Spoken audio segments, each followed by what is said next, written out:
Dr. Elena Vasquez stood outside the imposing glass doors of the International Research Institute, her worn leather briefcase clutched tightly in her weathered hands. The building towered above her like a monument to academic achievement, its pristine surfaces reflecting the morning sun in brilliant flashes that made her squint. She took a deep breath, feeling the familiar weight of doubt settling on her shoulders like an old, unwelcome friend. At 52, Elena had spent the better part of 3 decades buried in research that most of her colleagues considered fringe science at best and complete nonsense at worst. Her work on quantum consciousness and the intersection of physics and human awareness had been dismissed, ridiculed, and relegated to the dusty corners of academic journals that few people read. But today was different. Today, she had been invited to present her findings to the most prestigious gathering of scientists in the world. The invitation had arrived 6 weeks ago, printed on official letterhead that felt impossibly thick between her fingers. Elena had read it 17 times before she could believe it was real. Dr. Marcus Stirling, the Institute's director and one of the most influential figures in modern physics, had personally requested her presence at the annual Global Science Summit. The letter was polite but formal, mentioning her unique perspective and unconventional approach to consciousness research.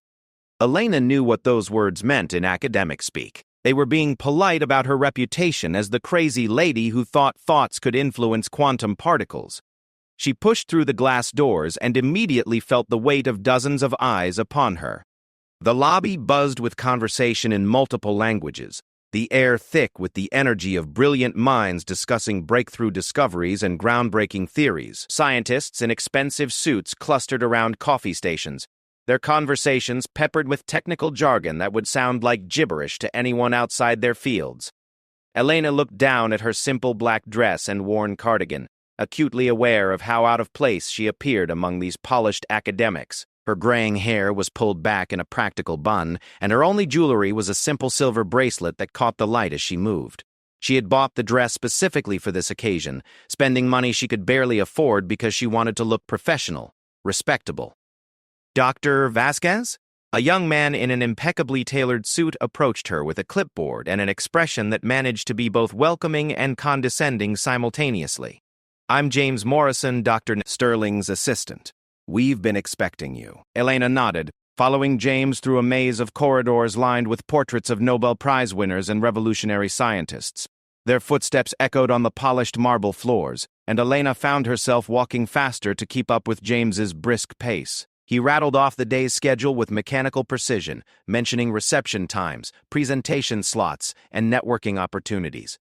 "Your presentation is scheduled for 2:30 this afternoon in Conference Room C," James said without looking back at her.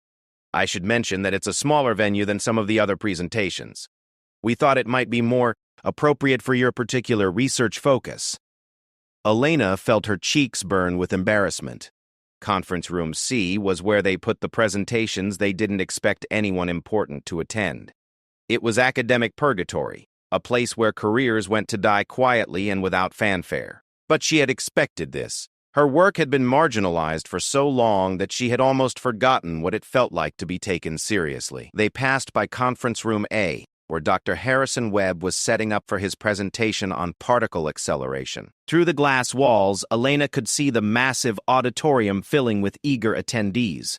Webb caught sight of her and offered a smirk that didn't reach his eyes. Elena remembered him from graduate school, back when they had been peers working toward the same goals. Now he was a respected voice in theoretical physics, while she was the woman who claimed consciousness could collapse wave functions. Elena Vasquez, Doctor, at Webb said her name like he was tasting something unpleasant. "I heard you were presenting today. Still working on your telepathic particles?" A small crowd of nearby scientists turned to listen, their expressions ranging from mild curiosity to barely concealed amusement. Elena felt her stomach clench with familiar anxiety, but she forced herself to stand straighter. "Quantum consciousness theory," she corrected quietly. "I'm exploring the possibility that consciousness plays a fundamental role in quantum measurement." Dr. Webb chuckled, a sound that carried just enough volume to ensure others could hear. Right. The old observer effect, taken to its logical extreme. "Tell me, have you managed to make any spoons bend with your mind yet?" The laughter that followed was polite but sharp, the kind of academic mockery that was designed to cut deep while maintaining a veneer of collegiality. Elena felt her face flush red, but she kept her expression neutral. She had endured worse humiliation than this, though it never seemed to get any easier. Actually, she began, but Dr. Webb had already turned away, dismissing her with the casual cruelty that academics had perfected over centuries. James Morrison cleared his throat awkwardly. "Perhaps we should continue to your presentation room, Dr. Vasquez." Elena nodded, following him deeper into the building while trying to ignore the whispers that seemed to trail behind her like smoke. She caught fragments of conversations as they passed groups of scientists. Words like pseudoscience and embarrassing floated through the air, each one landing like a small slap. Conference Room C was exactly what she had expected. It was a cramped space with outdated projection equipment and uncomfortable plastic chairs arranged in neat rows. The room could hold maybe 30 people if they squeezed together, but Elena doubted it would even be half full for her presentation. A few junior researchers and graduate students might attend out of curiosity or academic obligation, but none of the Institute's heavy hitters would waste their time listening to her theories. "You have 45 minutes for your presentation and questions," James informed her, glancing at his watch with the air of someone who had better places to be. "The audio-visual equipment is functional. Dr. Sterling sends his regrets that he won't be able to attend, but he's looking forward to reading your paper." Elena knew that Dr. Sterling would never read her paper. Like most of the Institute's administrators, he had probably invited her as a token gesture toward academic diversity, a way to demonstrate that they were open to unconventional ideas without actually having to take them seriously. She was the crazy aunt at the family reunion, tolerated but not respected. As James left her alone in the small room, Elena began setting up her presentation materials.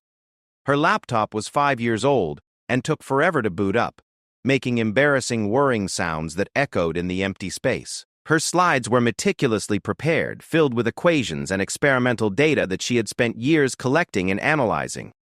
But she knew that most people would dismiss her work before she even opened her mouth. The first few attendees began trickling in around 2:15. They were mostly graduate students and junior faculty members, the kind of people who attended every presentation they could manage in hopes of networking or learning something useful. Elena recognized a few faces from academic conferences, young researchers who were still idealistic enough to consider unconventional ideas. Dr. Sarah Chen, a quantum physicist from MIT, took a seat in the front row with a polite smile that seemed genuine. Elena had corresponded with Dr. Chen via email about some theoretical implications of quantum entanglement, and she was one of the few established scientists who had shown any interest in Elena's work. "Dr. Vasquez," Dr. Chen nodded respectfully. "I'm looking forward to your presentation. Your recent paper on consciousness-mediated wave function collapse was quite thought-provoking." Elena felt a warm flush of gratitude. It was rare for anyone to reference her work without a trace of mockery or condescension. "Thank you, Dr. Costco. Chen, I hope today's presentation will address some of the questions you raised in your response paper." More people filtered in slowly until the room was about half full. 23 people by Elena's count, which was actually better than she had expected. Most of them were young faces she didn't recognize, but there were a few established researchers who had come out of what seemed like genuine curiosity. At exactly 2:30, Elena began her presentation. Her voice was steady despite the nervous flutter in her chest, and she launched into her opening remarks with the confidence that came from years of believing in her work even when no one else did. "Ladies and gentlemen, thank you for joining me today.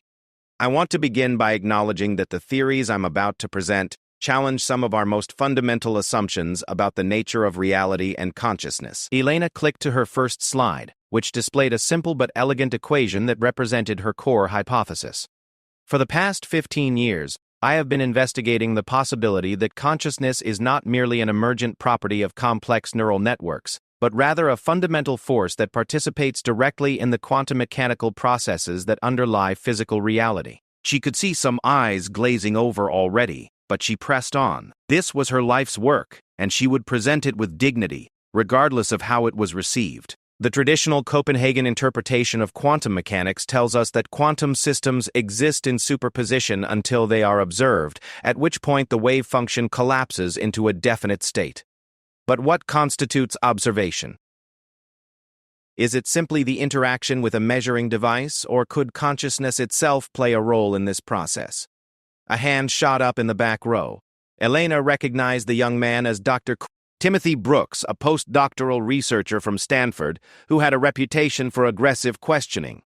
Dr. Vasquez, he said without waiting to be called upon, are you seriously suggesting that human consciousness can influence quantum particles? Because that sounds suspiciously like magic to me. A ripple of nervous laughter went through the room. Elena had fielded this type of question thousands of times, and she was ready for it. Dr. Brooks, I understand your skepticism. However, I would argue that dismissing a theory as magic simply because it challenges our current understanding is not particularly scientific. The quantum world is already full of phenomena that seem magical to our everyday experience. Entanglement, tunneling, superposition, these were all considered impossible until we had the experimental evidence to support them. Dr. Brooks looked unconvinced, but he settled back in his seat to let her continue. Elena clicked to the next slide, which showed a detailed diagram of her experimental setup. Over the past 5 years, I have conducted a series of experiments using modified double-slit apparatus with conscious observers under controlled conditions. The results consistently show statistical anomalies that cannot be explained by conventional quantum mechanics. Chen raised her hand politely. Dr. Ted says, Vasquez, I've reviewed your experimental data, and while the results are intriguing, I'm concerned about the reproducibility. Have other laboratories been able to replicate your findings? This was the question Elena had been dreading. The truth was that very few laboratories had been willing to even attempt replication of her experiments. Most dismissed her work as pseudoscience before giving it serious consideration. Dr. Chen, I acknowledge that replication has been limited. However, I believe this is due more to institutional bias than to any fundamental flaw in the experimental design. The scientific community has been reluctant to engage seriously with consciousness-based interpretations of quantum mechanics. More hands went up around the room. Elena could see the skepticism on most faces, but there was also genuine curiosity in some eyes. She clicked through her slides methodically, presenting years of research data, theoretical frameworks, and experimental protocols. With each slide, she could feel the weight of academic judgment pressing down on her. Dr. Michael Rodriguez from UCLA raised his hand during a discussion of statistical significance. Dr. Vasquez, even if we accept your experimental results at face value, correlation does not imply causation. How can you be certain that consciousness is causing these quantum effects rather than simply being correlated with them? Elena nodded thoughtfully. That's an excellent question, Dr. Rodriguez. In my more recent experiments, I've attempted to establish causation by using meditation-trained subjects who can achieve different states of consciousness on command. The data shows clear variations in quantum measurement outcomes corresponding to different meditative states. This statement caused a visible stir in the room. Several attendees exchanged glances that ranged from incredulous to openly mocking. Elena could practically hear their thoughts. Now she was claiming that meditation could influence particle physics. Dr. Thomas was brought up to the comedical processes. Brooks spoke up again, his voice dripping with skepticism. Dr. Vasquez, are you telling us that you've trained Buddhist monks to manipulate quantum particles through meditation? The room erupted in barely suppressed laughter. Elena felt her cheeks burn with embarrassment, but she maintained her composure. She had known this presentation would be difficult, but the mockery was always harder to bear than she expected. I'm saying that consciousness appears to play a more active role in quantum measurement than we have previously understood. Whether that consciousness belongs to a trained meditator or an ordinary observer, the effect remains consistent. Dr. Chen tried to steer the conversation back toward legitimate scientific inquiry. Dr. Vasquez, what would you say to critics who argue that your experiments suffer from observer bias or inadequate controls? I would invite them to examine my protocols in detail and suggest improvements, Elena replied. Science advances through rigorous testing and criticism, not through dismissal of uncomfortable ideas. The presentation continued for another 20 minutes, with Elena methodically working through her data and theoretical framework. The questions became increasingly skeptical as the session progressed, with several attendees barely concealing their disdain for her work. But Elena persevered, answering each challenge with the patience of someone who had spent decades defending unconventional ideas. As she reached her concluding slides, Elena looked out at the small audience and felt a familiar mixture of hope and resignation.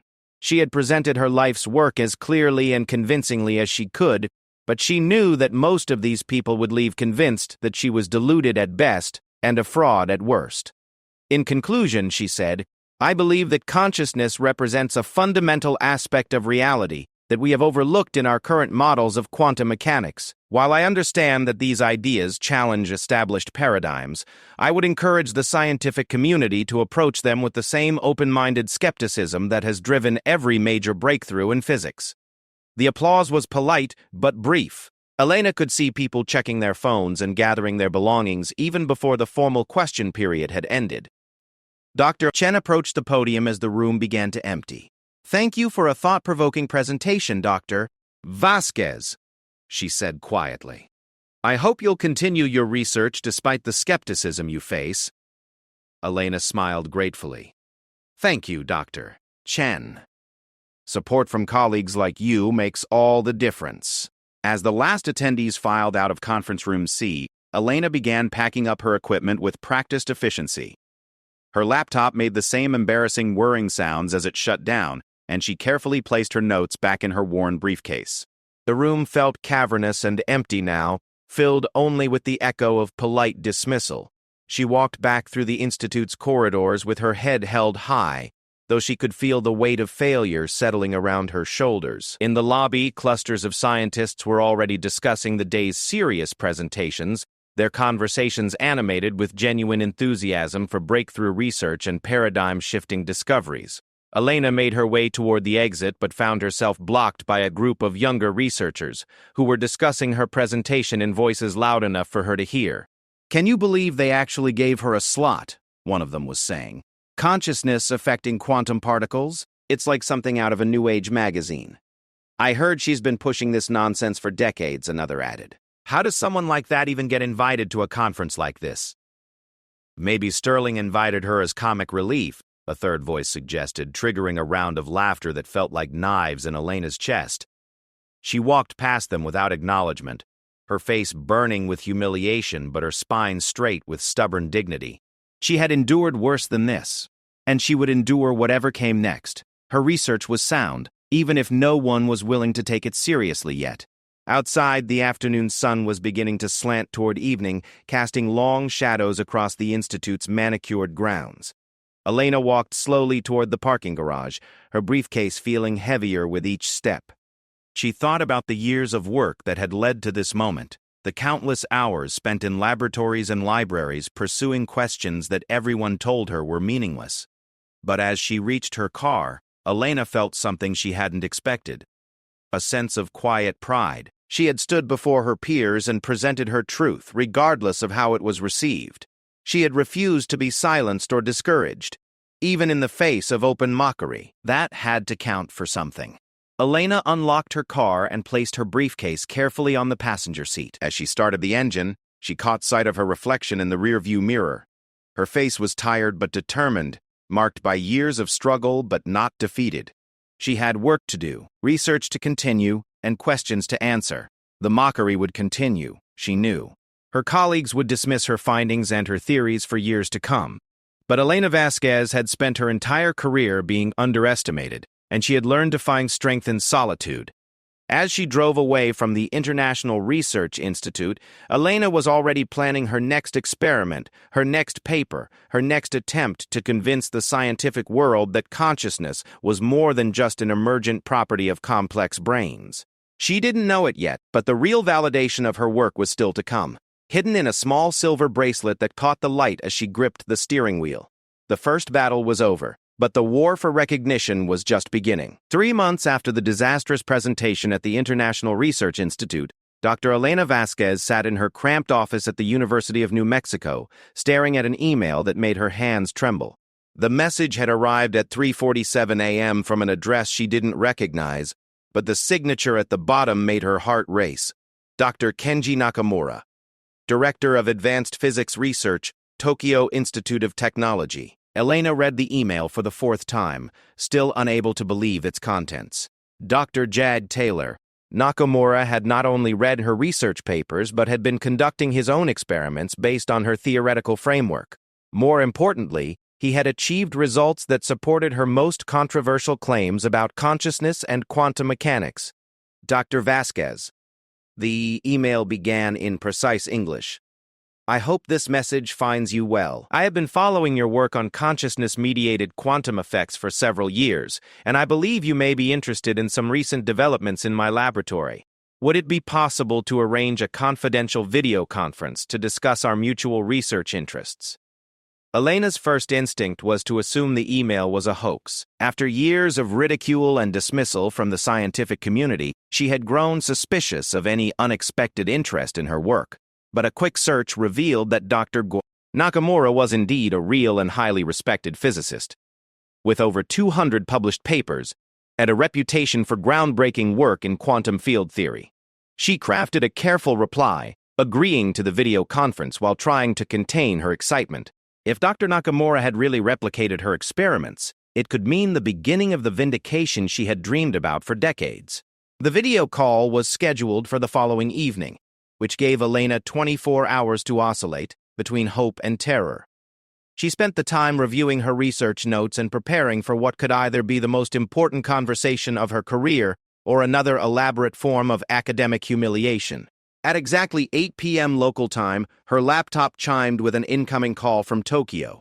Dr. Nakamura appeared on screen as a serious-looking man in his 60s, with steel gray hair and intelligent eyes that seemed to sparkle with barely contained enthusiasm.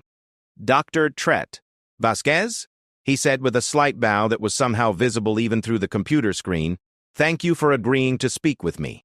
I must begin by saying that your work has been a source of great inspiration and, frankly, considerable controversy in my laboratory. Elena felt her throat tighten with nervous anticipation. Dr. Nakamura, I'm honored by your interest in my research. I must admit I'm curious about what developments you mentioned in your email. Doctor.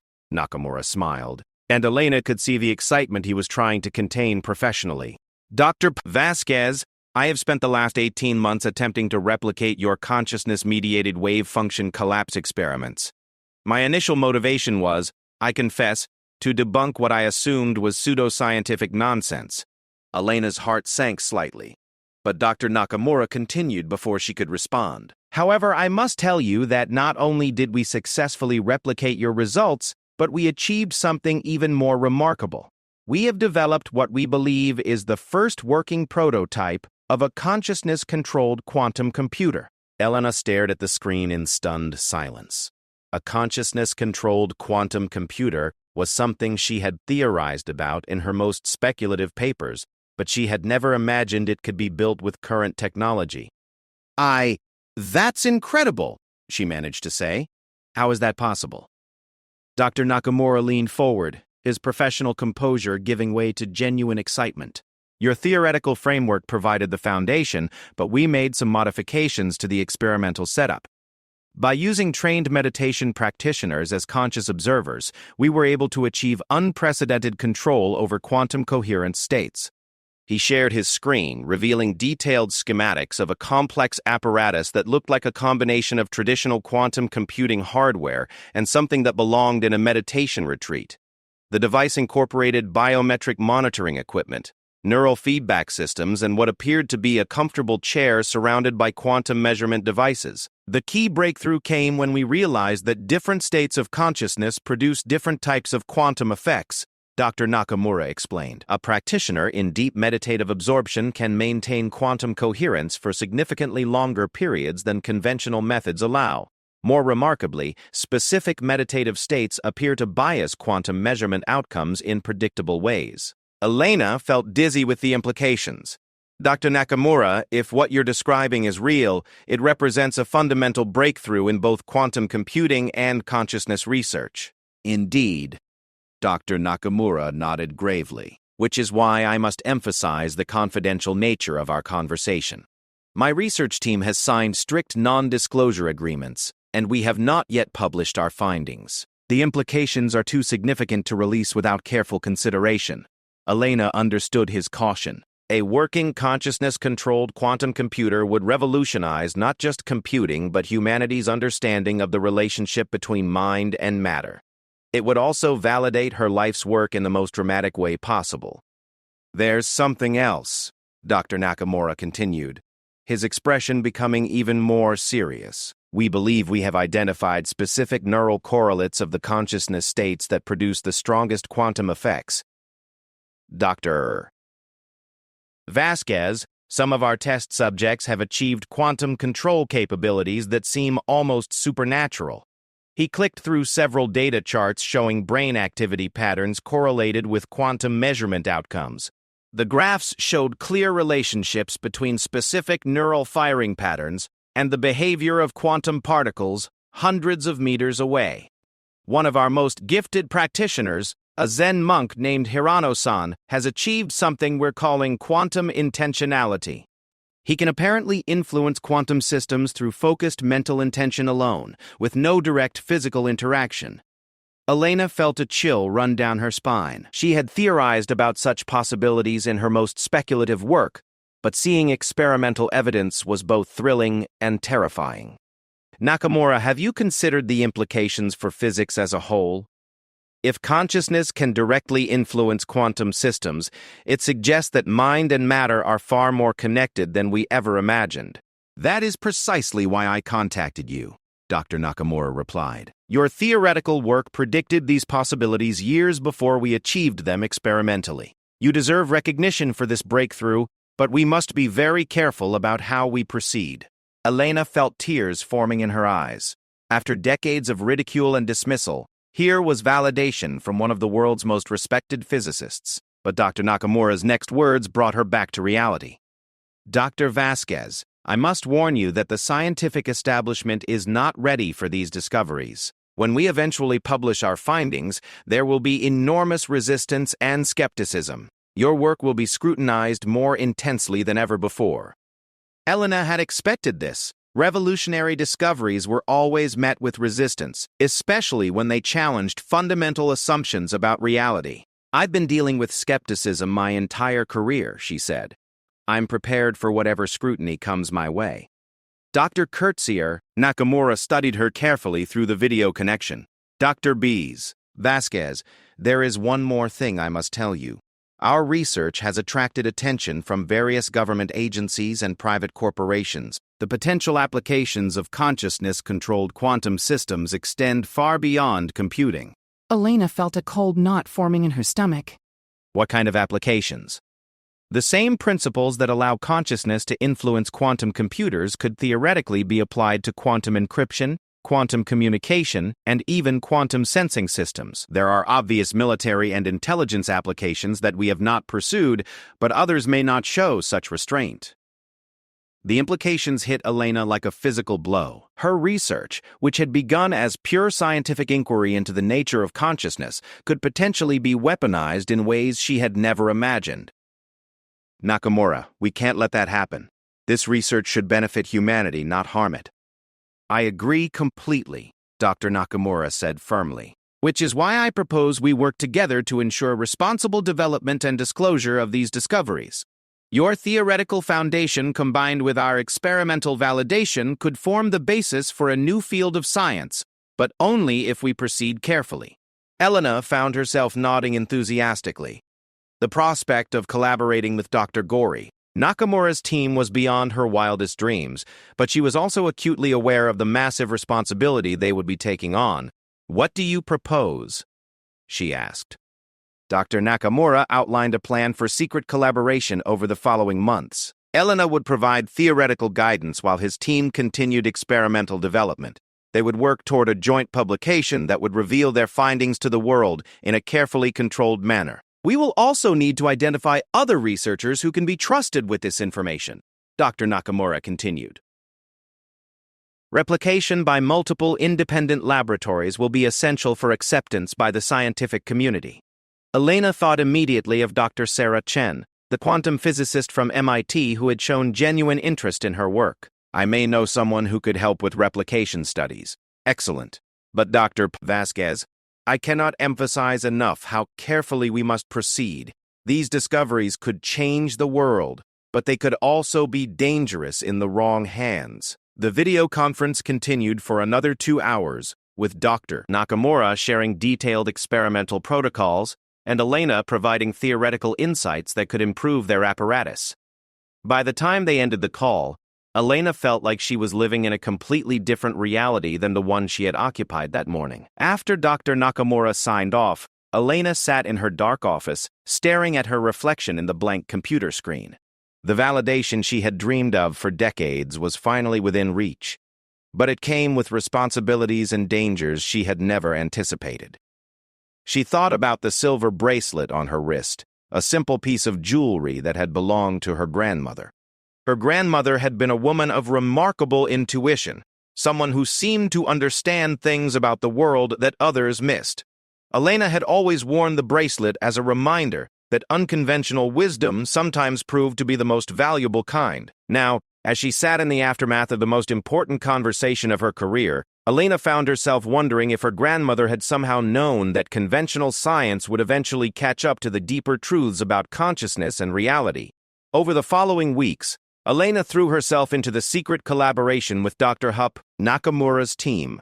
She worked 18-hour days, developing new theoretical frameworks and analyzing experimental data that arrived via encrypted channels. The progress was rapid and exhilarating, but Elena was constantly aware that she was walking a tightrope between scientific breakthrough and potential catastrophe.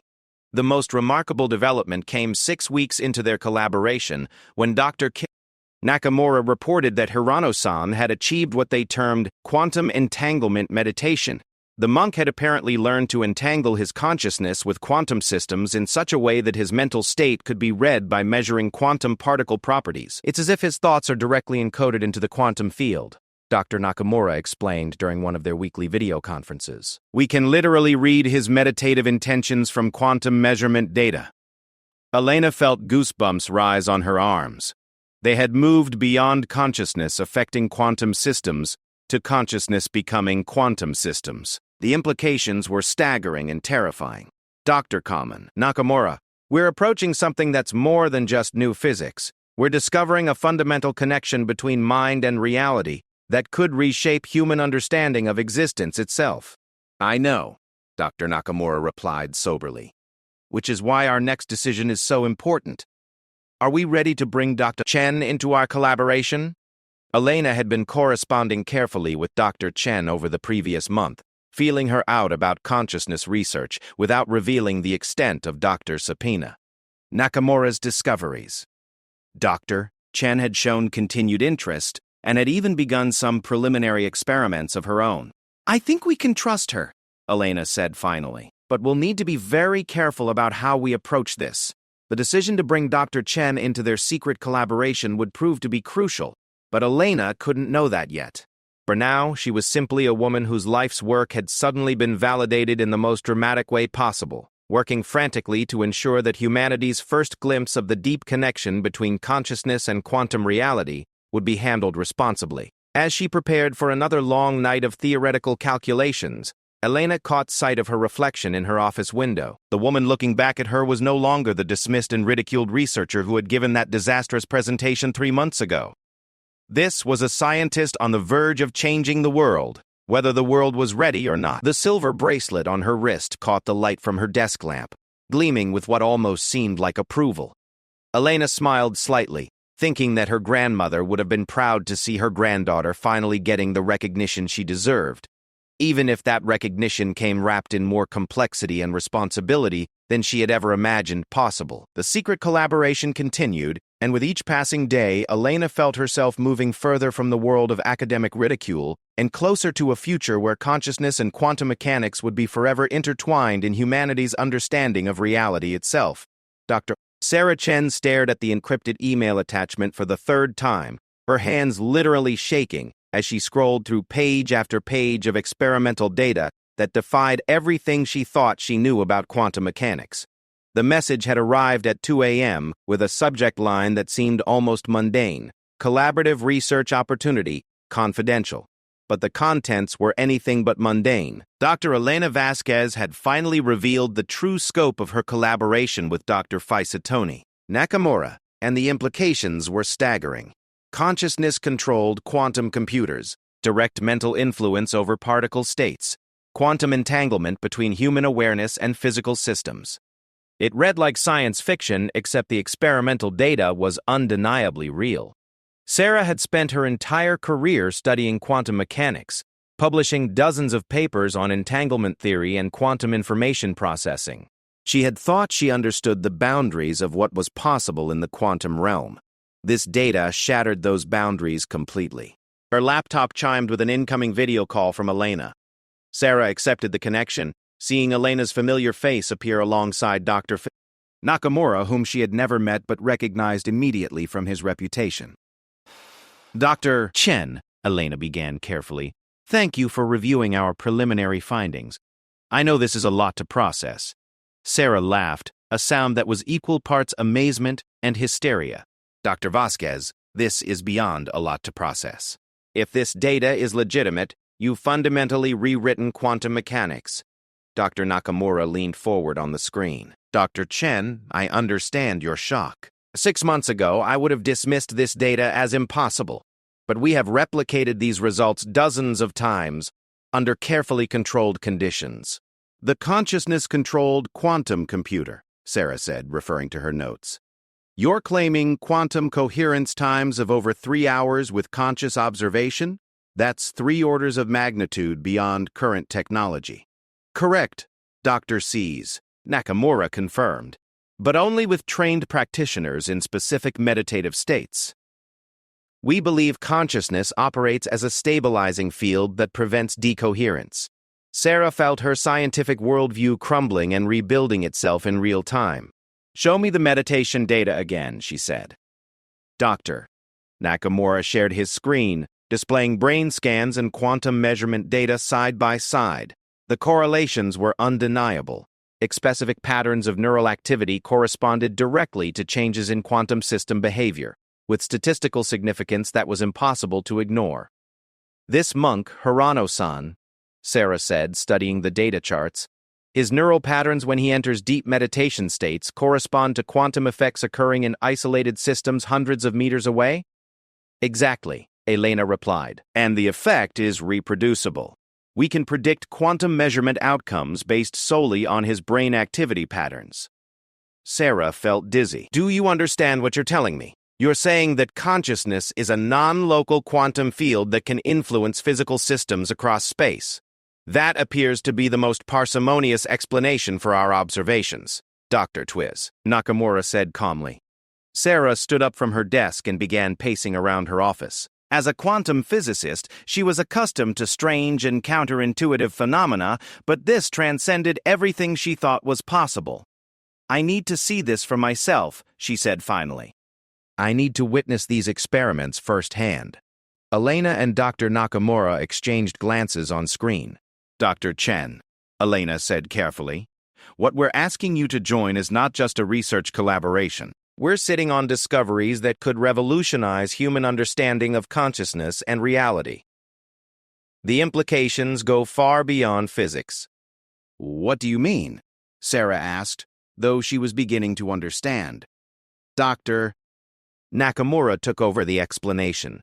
These discoveries have potential applications in quantum computing, quantum cryptography, quantum sensing, and areas we haven't even begun to explore.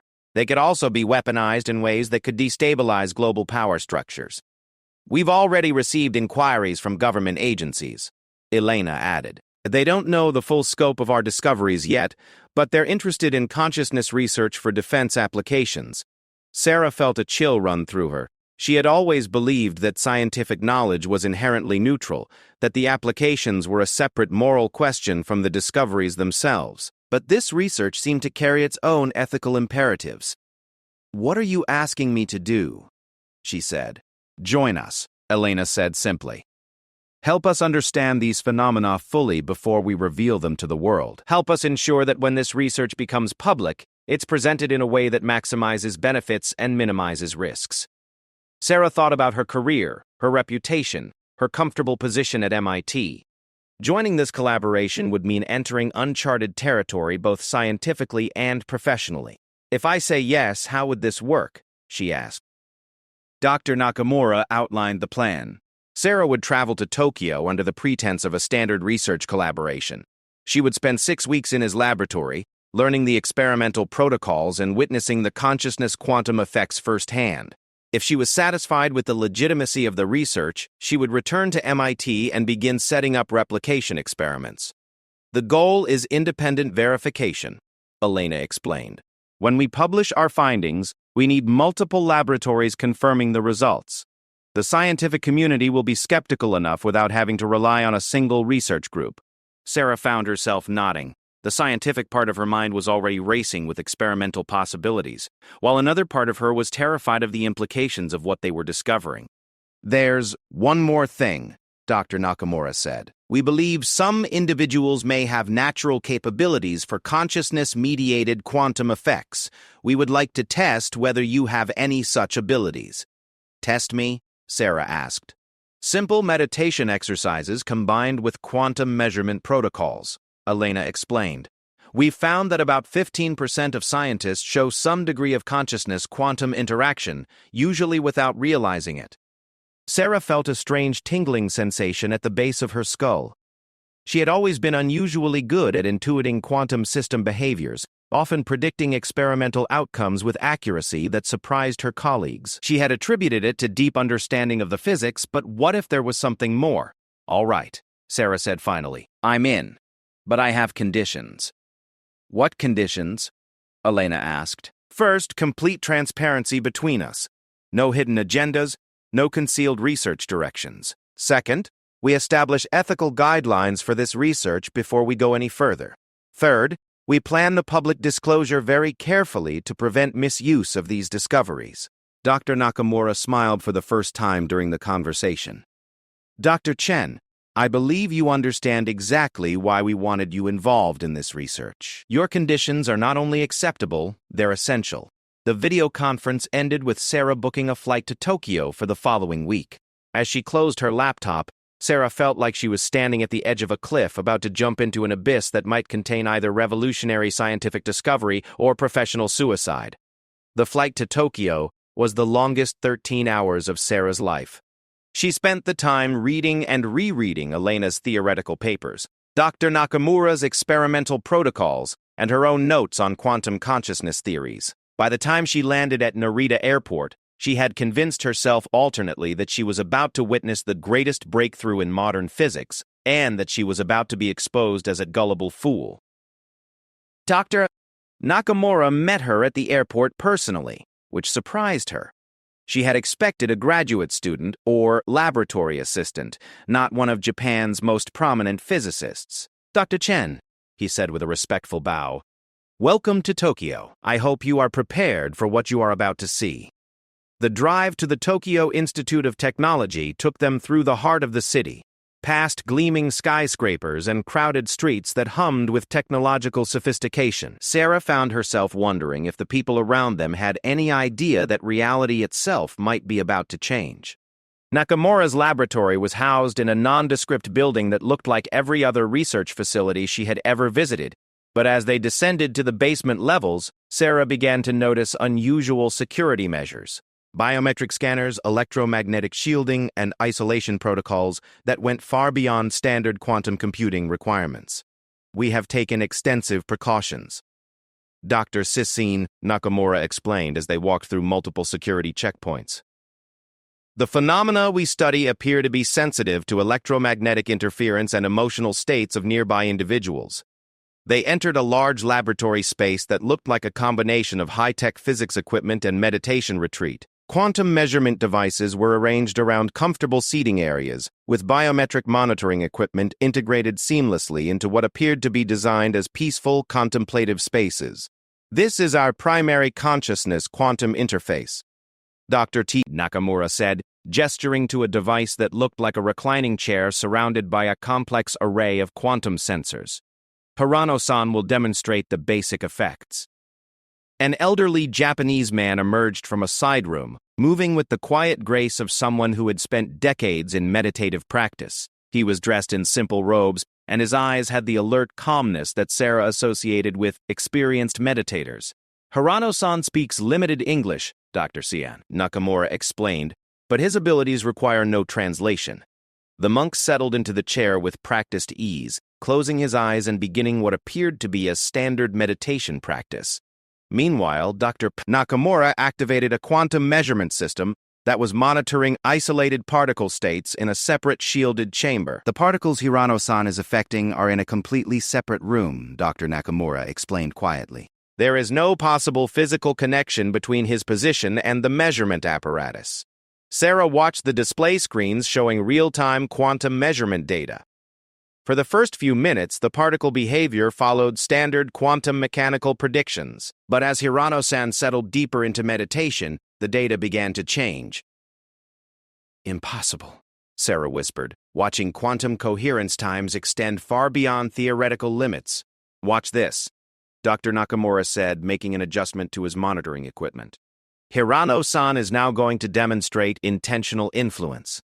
Without opening his eyes or changing his posture, the monk seemed to shift his mental state. On the monitoring screens, quantum particles that had been behaving randomly suddenly began showing strong correlations that defied statistical probability. "He's biasing the quantum measurement outcomes," Sarah said, her voice barely audible. "By 60% above random chance." Dr. Nakamura confirmed.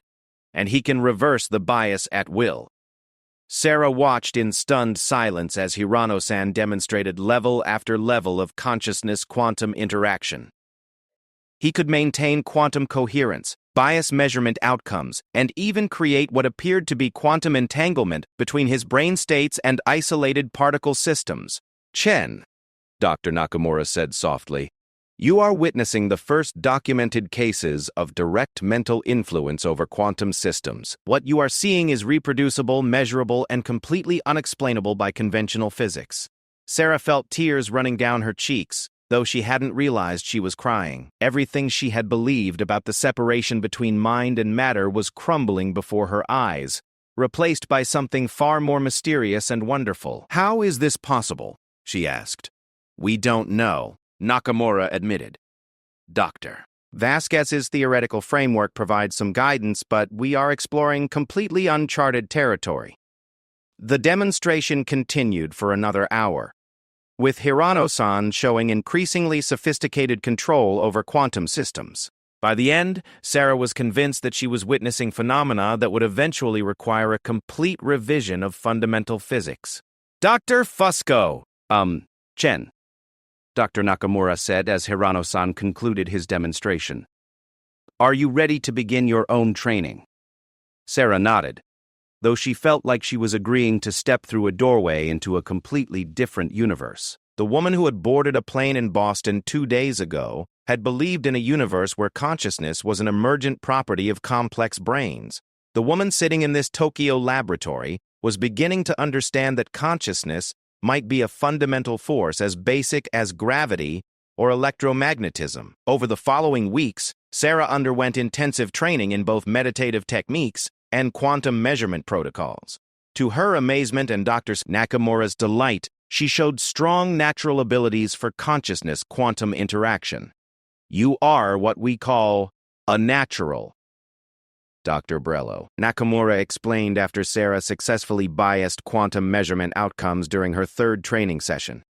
About 1 person in 20 shows significant consciousness quantum effects without extensive training. Sarah had mixed feelings about her newfound abilities. On one hand, she was thrilled to be participating directly in the phenomena she was studying. On the other hand, she was disturbed by the implications of what she could do. "Dr. Nakamura," she said one evening as they reviewed the day's experimental data, "we're not just studying consciousness anymore. We're discovering that reality itself is far more malleable than we ever imagined." "Indeed," Dr. Nakamura replied gravely, "which is why our next step is so important. Dr. Chen, are you ready to help us plan how to reveal these discoveries to the world?" Sarah looked around the laboratory where she had spent the most transformative month of her life.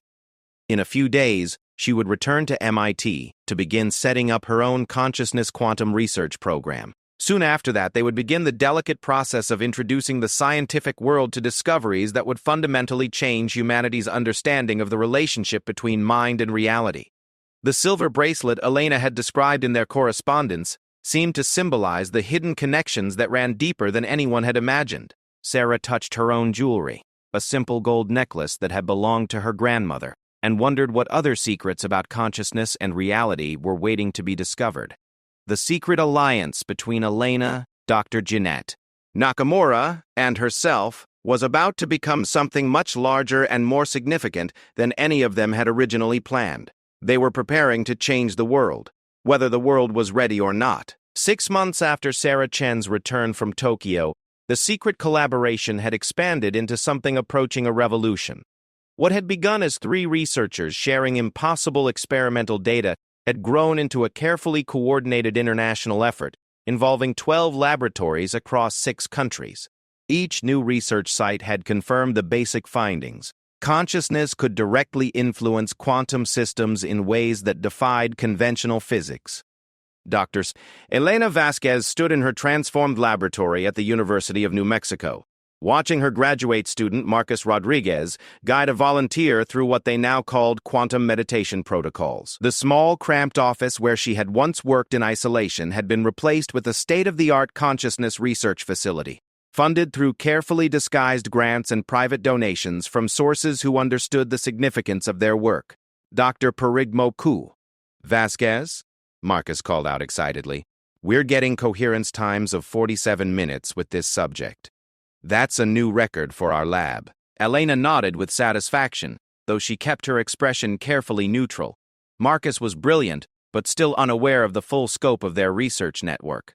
Like most of the junior researchers involved in the project, he believed he was working on cutting-edge but relatively conventional consciousness studies. Only the senior investigators knew they were preparing to announce discoveries that would fundamentally reshape human understanding of reality. Elena's secure phone buzzed with an encrypted message from Dr. Nakamura. Global coordination meeting tonight. Final preparation phase begins. She felt her stomach clench with familiar anxiety. After tonight's video conference, there would be no turning back. They would commit to a timeline for public disclosure that would put all of them at the center of the greatest scientific controversy of the modern era. Marcus, she said, why don't you wrap up today's session and start analyzing the data? I need to prepare for a conference call with our international collaborators. As Marcus began the shutdown procedures, Elena retreated to her private office and activated the secure communication system that connected her with the other members of what they had come to call the Consciousness Research Consortium. One by one, familiar faces appeared on her screen. Dr. First Cup, Approach. Nakamura from Tokyo. Dr. Chen from MIT. Dr. Tyson. Petra Hoffman from the Max Planck Institute in Germany. Dr. James Mitchell from Cambridge, and 8 other senior researchers who had risked their careers to pursue impossible questions about consciousness and quantum mechanics. Colleagues, Dr. Nakamura began formally, we have reached the point where secrecy is becoming more dangerous than disclosure. Our findings are too significant to remain hidden, and too many people are beginning to ask uncomfortable questions about our research directions. Dr. Chen spoke up from her office at MIT. Kenji is right. I've had 3 separate inquiries from government agencies in the past month. They don't know exactly what we're doing, but they know it involves consciousness research and quantum systems. It's only a matter of time before someone connects the dots. Elena had experienced similar pressures. Grants that should have been routine were taking longer to process, and she had noticed increased security screenings when traveling to conferences. The intelligence community was clearly aware that something significant was happening in consciousness research. More importantly, added Dr. Ralph Hoffman from Germany, we now have independent replication at 12 sites. The consciousness quantum effect is robust, reproducible, and ready for peer review. We have met every standard for legitimate scientific disclosure. Dr. Ball Mitchell from Cambridge raised a concern that had been troubling Elena as well. The question isn't whether our science is ready. The question is whether the world is ready for our science. These discoveries will be weaponized within months of publication. Are we prepared for that responsibility? The group fell silent as they contemplated the implications.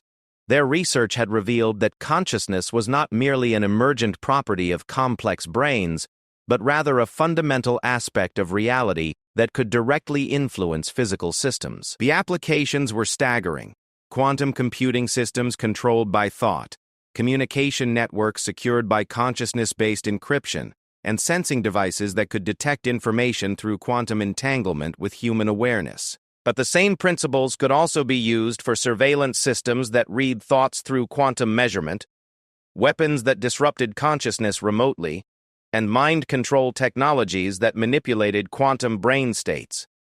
The potential for misuse was enormous. "We've discussed this question for months," Elena said finally, "and we keep reaching the same conclusion. Knowledge itself is neutral. Our responsibility is to ensure that this knowledge enters the world in the most responsible way possible." Dr. USA. Nakamura nodded agreement. "Which brings us to tonight's primary decision. Are we prepared to commit to a coordinated disclosure timeline?" Elena looked around the screen at her colleagues, seeing her own mixture of excitement and terror reflected in their faces. They had spent the better part of a year preparing for this moment, developing protocols for simultaneous publication, media coordination, and scientific demonstration that would make their findings impossible to dismiss or suppress. "I vote yes," Elena said. "We submit our coordinated papers to journals next month, present our findings at the International Physics Conference in Vienna, and prepare for whatever comes afterward." One by one, each researcher voiced their agreement. The die was cast. In exactly 6 weeks, the scientific world would learn that consciousness and quantum mechanics were intimately connected, and that human awareness could directly influence physical reality. "Very well," Dr. Nakamura said formally. "Initiation of final disclosure protocols is approved. Dr. Chen, please confirm that MIT is prepared for quantum meditation demonstrations?" "Our facility is ready," Sarah confirmed. "We can demonstrate consciousness-controlled quantum computing for any scientific delegation. Hirano-san has agreed to travel here for the initial demonstrations." "Excellent. Dr. Hoffman, what is the status of the European replication sites?" "All 4 laboratories are prepared for simultaneous demonstration. We can show consciousness quantum effects to any European scientific authority within 24 hours. Elena felt a strange mixture of pride and terror as the coordination continued. They had built something unprecedented, a global research network dedicated to revealing one of the most profound discoveries in human history. But they had also created a target that would attract attention from every government, corporation, and organization that understood the implications of consciousness-controlled quantum systems. The meeting continued for another 2 hours, with detailed coordination of publication timelines, media strategies, and security protocols. By the time they signed off, Elena felt like she had just helped plan the scientific equivalent of a revolution. She sat alone in her office afterward, thinking about the path that had brought her to this moment. A year ago, she had been a ridiculed researcher presenting fringe theories to empty conference rooms. Now she was at the center of a conspiracy to change the world's understanding of consciousness and reality. Elena looked down at the silver bracelet on her wrist, the simple piece of jewelry that had belonged to her grandmother. She had worn it for so many years that she barely noticed it anymore. But tonight, it seemed to catch the light in unusual ways. Her grandmother had always insisted that consciousness was more than just brain activity, that awareness was connected to something deeper and more fundamental than conventional science acknowledged. "You would have loved this, Abuela," Elena whispered to the empty office. "You always knew consciousness was special." Over the following weeks, Elena threw herself into final preparations with the focused intensity of someone who knew their life was about to change forever. She revised her theoretical papers for the dozenth time, ensuring that every equation and every argument was as clear and compelling as she could make them. She coordinated with Dr. Nakamura's team to plan demonstration protocols that would convince even the most skeptical observers. She prepared for media interviews that would inevitably follow their disclosure, practicing how to explain consciousness quantum effects to audiences who had never heard of wave function collapse. Most importantly, she prepared psychologically for the storm that was about to break over her life. Elena knew that their discoveries would be met with fierce resistance from scientific traditionalists, religious fundamentalists who saw threats to human uniqueness, and skeptics who would dismiss anything that challenged materialist assumptions about consciousness. But she also knew that their work would inspire a generation of young researchers who had always sensed that consciousness was more mysterious than conventional science acknowledged. They would validate indigenous wisdom traditions that had always taught the interconnectedness of mind and matter. They would open new frontiers for exploration that could advance human understanding in ways that were currently unimaginable. 3 weeks before the scheduled disclosure, Elena received an unexpected visitor, Dr. Design Scold. Marcus Sterling, the director of the International Research Institute where she had given her disastrous presentation a year earlier, arrived at her laboratory unannounced and requested a private meeting. Dr. Covenson Vasquez, he said, settling into a chair in her office with the casual authority of someone accustomed to being in charge. I understand you've been conducting some interesting research lately. Elena felt her blood pressure spike, but she kept her expression neutral. Dr. Sterling, what brings you to New Mexico? Curiosity, mainly, Sterling replied with a smile that didn't reach his eyes.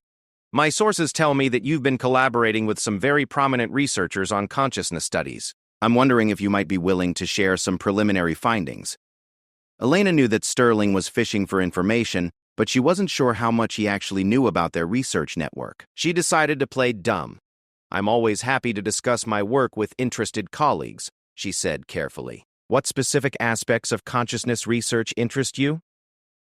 Sterling leaned forward slightly. I'm particularly curious about any practical applications you might have discovered. Consciousness research has been gaining attention from various government agencies lately. Elena felt a chill run through her. Sterling wasn't here as a curious scientist. He was here as a representative of interests that wanted to co-opt or control their discoveries before they became public. Dr. Sterling, she said firmly, my research is basic science aimed at understanding fundamental questions about consciousness and quantum mechanics. Any practical applications are purely theoretical at this stage. Sterling studied her carefully. Dr.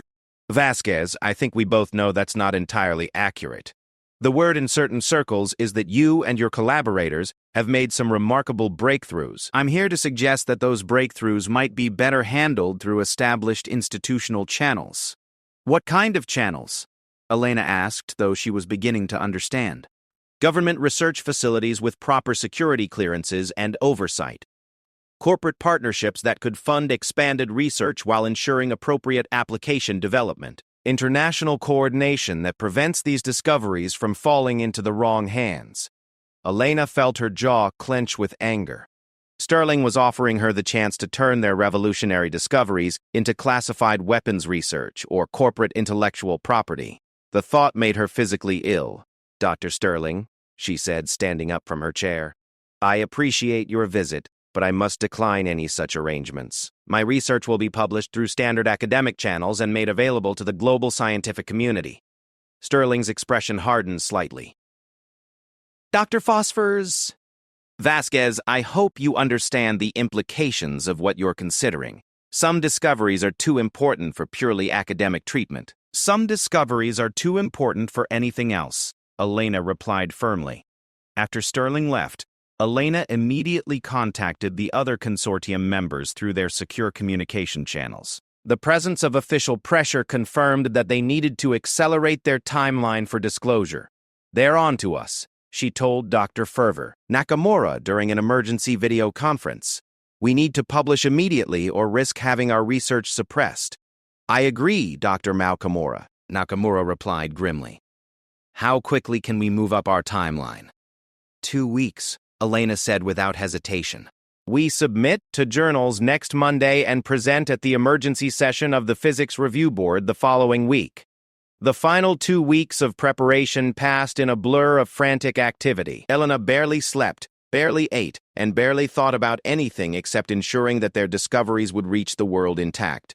She knew that once their papers were published and their demonstrations conducted, there would be no going back for any of them. On the Sunday night before submission, Elena sat in her laboratory looking at the printed copies of their coordinated research papers. 12 documents that would change everything. Direct consciousness interaction with quantum systems. Experimental evidence and theoretical framework. Meditation-induced quantum coherence. Reproducible effects across multiple laboratories.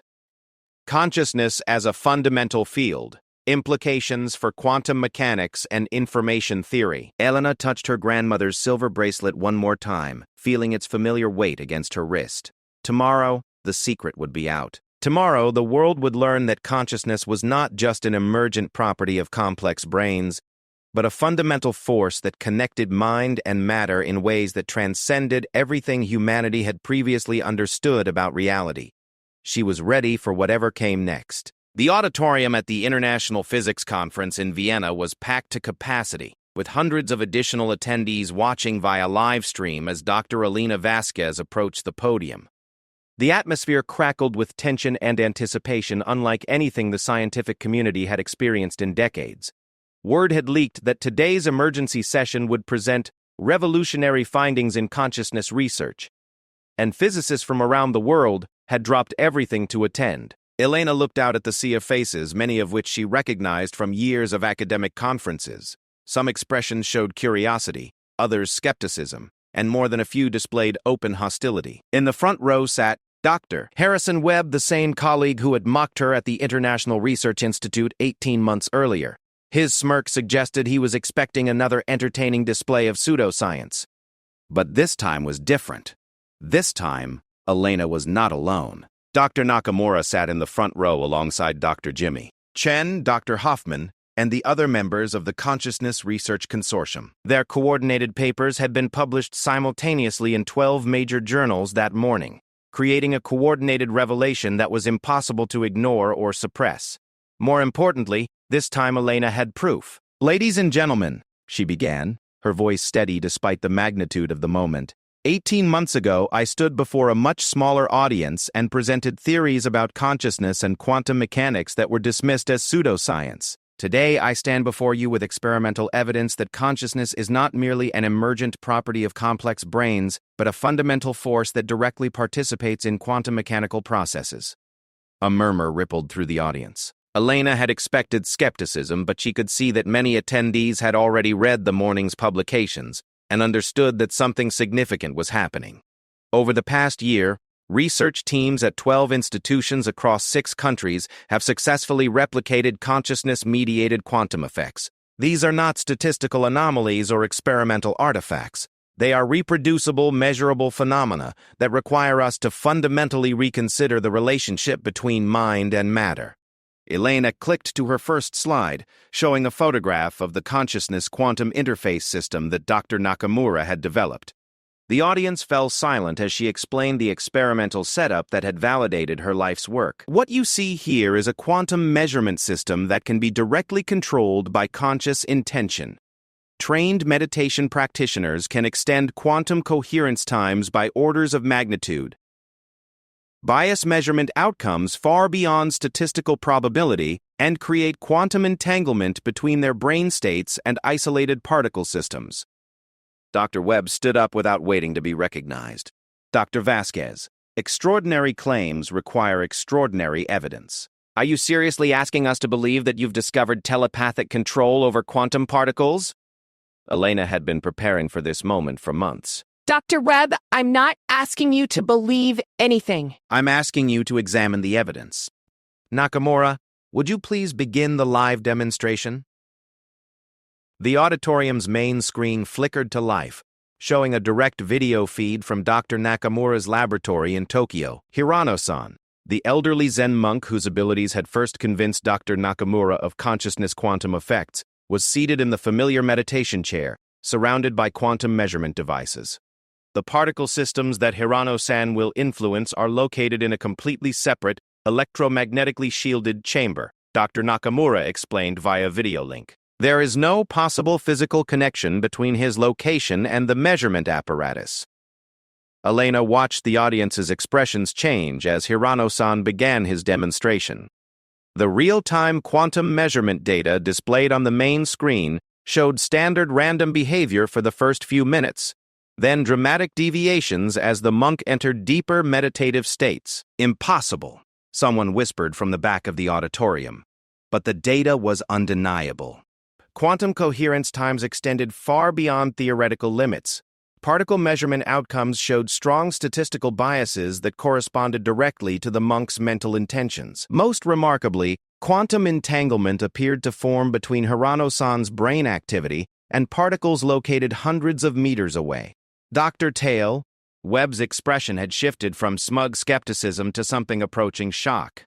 This has to be some kind of technological trick, he said weakly. Dr. Webb, Elena replied calmly. I invite you to examine our experimental protocols in detail. Better yet, Dr. Chen will now demonstrate that these effects are not limited to specially trained individuals. The video feed switched to Dr. Chen's laboratory at MIT, where Sarah was seated in her own consciousness quantum interface. Elena felt a surge of pride and gratitude as she watched her colleague demonstrate the abilities she had developed during her training with Dr. Nakamura. Dr. Chen learned these techniques over the course of 6 weeks, Elena explained to the increasingly stunned audience. She represents what we call a natural, someone with innate abilities for consciousness quantum interaction. We estimate that approximately 15% of the population has similar potential. Sarah's demonstration was even more impressive than Hirano-san's, perhaps because she could explain her methods in terms that physicists could understand.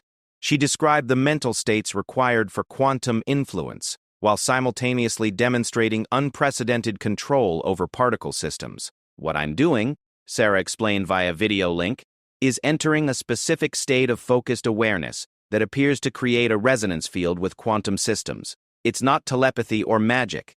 It's a fundamental property of consciousness that we've simply never recognized before. The auditorium had fallen completely silent except for the sound of frantic note-taking and whispered calculations. Elena could see that even the most skeptical attendees were struggling to find alternative explanations for what they were witnessing. Dr. Ifman's voice came through the audio system from Germany. We are now beginning simultaneous demonstrations at all 4 European replication sites. What you are seeing is not an isolated phenomenon, it is a reproducible effect that any properly equipped laboratory can achieve. Elena watched the main screen split into multiple video feeds showing consciousness quantum demonstrations from laboratories in Germany, Switzerland, Japan, the United States, and Canada. 12 different research teams were simultaneously proving that consciousness could directly influence quantum systems in ways that defied conventional physics. My God, someone breathed from the audience. The scale of the coordinated demonstration was overwhelming. This wasn't a single researcher making extraordinary claims. This was a global network of respected institutions presenting revolutionary discoveries that had been verified across multiple laboratories and research protocols. Dr. Marcus Sterling stood up from his seat near the back of the auditorium. Elena recognized him immediately and felt her stomach clench with anxiety. His presence here suggested that government interests were taking their discoveries very seriously indeed. Dr. Vasquez, Sterling called out, his voice carrying clearly through the auditorium. What are the implications of these discoveries for quantum computing and information processing? Elena had expected this question, but she wasn't prepared to have it come from Sterling. His presence here meant that classified applications were already being developed based on leaked information about their research. The implications are profound, Elena replied carefully. Consciousness-controlled quantum computers could theoretically achieve capabilities far beyond current technology. However, our primary focus has been on fundamental science rather than technological applications. Sterling's expression suggested he wasn't satisfied with her diplomatic answer. Dr. Vasquez, surely you understand that discoveries of this magnitude have strategic significance that extends beyond academic research. Elena felt a familiar surge of anger. Sterling was trying to co-opt her moment of scientific triumph by steering the conversation toward military and intelligence applications. Dr. Sterling, she replied firmly. Science belongs to humanity, not to any particular government or institution. These discoveries will be shared openly with the global research community. The audience erupted in applause, but Elena could see concern on many faces. The implications of consciousness-controlled quantum systems were staggering, and everyone in the room understood that such capabilities would inevitably be weaponized by those with sufficient resources and motivation.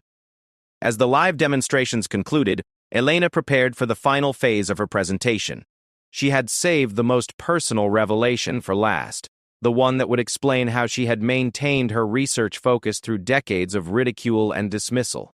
Before I conclude, Elena said, raising her hand to quiet the murmuring audience, I want to share something personal that may help explain how these discoveries came about. Elena rolled up her sleeve, revealing the simple silver bracelet that had adorned her wrist for as long as anyone could remember. But now, in the bright lights of the conference auditorium, something unusual became visible. The bracelet wasn't just jewelry. It was decorated with small symbols and inscriptions that caught the light in unexpected ways. This bracelet belonged to my grandmother, who was a traditional healer in rural Mexico. She always insisted that consciousness was connected to the physical world in ways that Western science didn't understand. Elena unclasped the bracelet and held it up for the audience to see. The main screen zoomed in on the small medallion attached to the bracelet, revealing intricate engravings that looked both ancient and sophisticated. Last year, I had this medallion analyzed by archaeologists at the Universidad Nacional Autónoma de México. What they found was extraordinary. The screen displayed a detailed analysis of the medallion, showing that it was made from an unusual alloy containing trace elements of rare earth metals arranged in patterns that resembled quantum circuit designs. This medallion is over 400 years old, crafted by indigenous artisans who apparently understood principles of consciousness and matter that Western science is only now discovering. A gasp went through the audience as the implications sank in. Elena's grandmother's bracelet wasn't just family jewelry. It was evidence that traditional cultures had possessed sophisticated knowledge about consciousness and physical reality long before quantum mechanics was even conceived. The symbols engraved on this medallion correspond to meditation techniques that are remarkably similar to the consciousness protocols we use in our quantum experiments. My grandmother's people knew that awareness and matter were intimately connected centuries before we had the technology to measure such effects. Dr. Webb stood up again, but this time his expression was one of wonder rather than skepticism.